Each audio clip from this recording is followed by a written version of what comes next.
بعض مردوں نے اور عورتوں نے مجھے خط بھی لکھے ہیں کہ آپ آج کل شہداء کا ذکر خیر کر رہے ہیں، ان کے واقعات سن کر رشک بھی آتا ہے کہ کیسی کیسی نیکیاں کرنے والے اور وفا کے دیپ جلانے والے وہ لوگ تھے، اور پھر شرم بھی آتی ہے کہ ہم ان معیاروں پر نہیں پہنچ رہے۔ ان کے واقعات سن کر افسوس اور غم کی حالت پہلے سے بڑھ جاتی ہے کہ کیسے کیسے ہیرے ہم سے جدا ہو گئے۔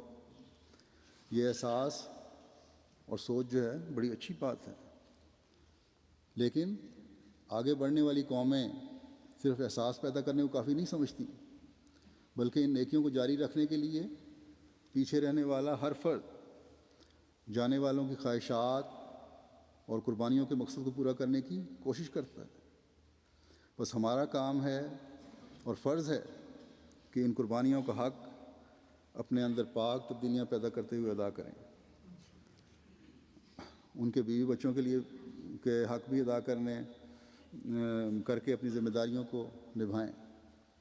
ان کے چھوٹے بچوں کی تربیت کے لیے جہاں نظام جماعت اپنے فرض ادا کرے، وہاں ہر فرد جماعت ان کے لیے دعا بھی کرے۔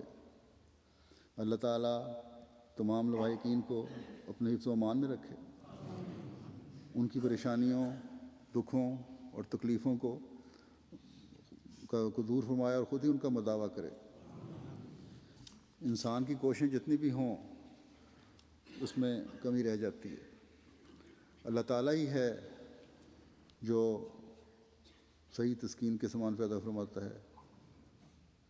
اللہ تعالیٰ ان کے لیے تسکین کے سامان پیدا فرمائے اور ان کے بہتر حالات کے سامان پیدا فرمائے۔ بس ان شہداء کے ورثاء کو بھی دعاؤں میں یاد رکھیں، اور احباب جماعت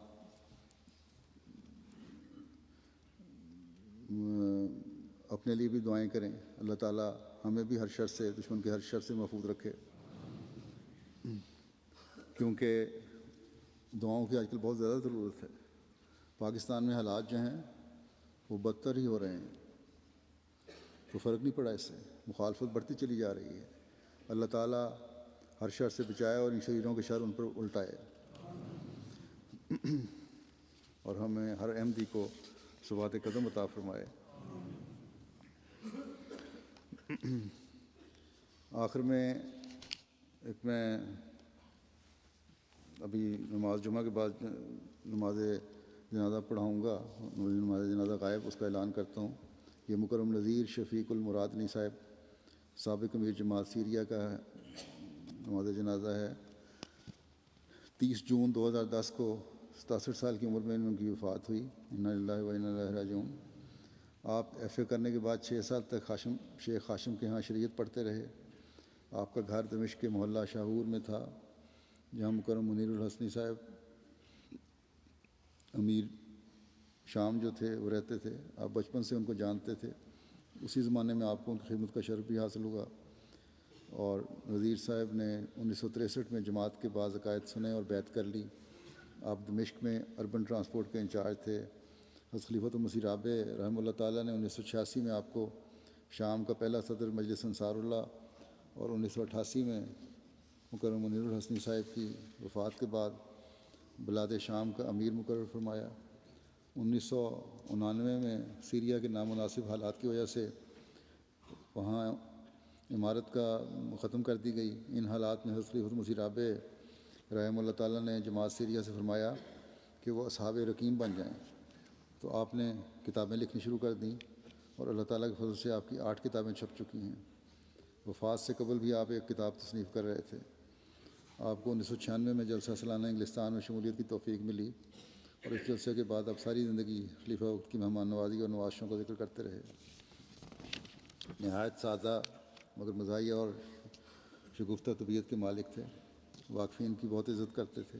ہمارے وہاں واقفین زندگی بعض تعلیم حاصل کرنے جاتے ہیں، اور دمشق کے آنے والے تمام اسٹوڈنٹس کا بہت خیال رکھتے تھے۔ دمشق آنے والے خلافت احمدیہ سے آپ کو ایک عشق کا تعلق تھا، جو خلافت کا ذکر آنے پر آپ کی آنکھوں اور آواز سے چھلکتا تھا۔ صابر ایسے تھے کہ بڑی سے بڑی تکلیف پر بھی دل سے شکر و حمد کے گیت گایا کرتے تھے۔ با وفا دوست اور ایک مستقل مزاج احمدی تھے، اپنے سسرال سے ایسا اپنائیت اور محبت کا سلوک تھا کہ آپ کی نسبتی بہن آپ کو اپنا والد سمجھتی تھیں۔ مکرم محمد مسلم درابی صاحب بیان کرتے ہیں، جو آج کل صدر جماعت ہیں سیریا کے، کہ جب مجھے شام کا نیشنل صدر مقرر کیا گیا تو آپ نے ایسی اطاعت اور عاجزی اور اخلاص کا اظہار کیا کہ میں حیران رہ گیا۔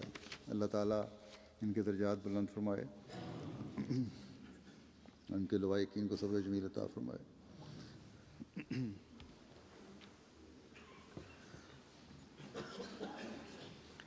الحمد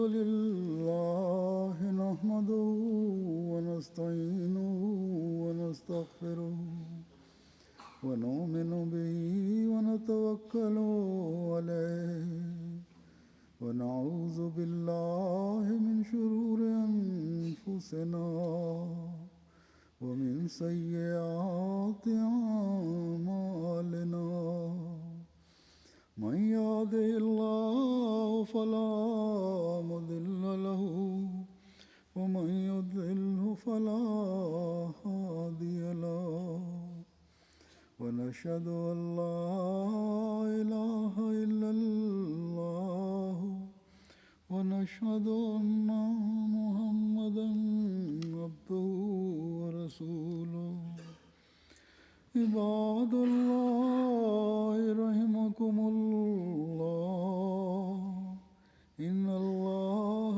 يأمر بالعدل والإحسان وإيتاء ذي القربى وينهى عن الفحشاء والمنكر والبغي يعظكم لعلكم تذكرون اذكروا الله يذكركم وادعوه يستجب لكم ولذكر الله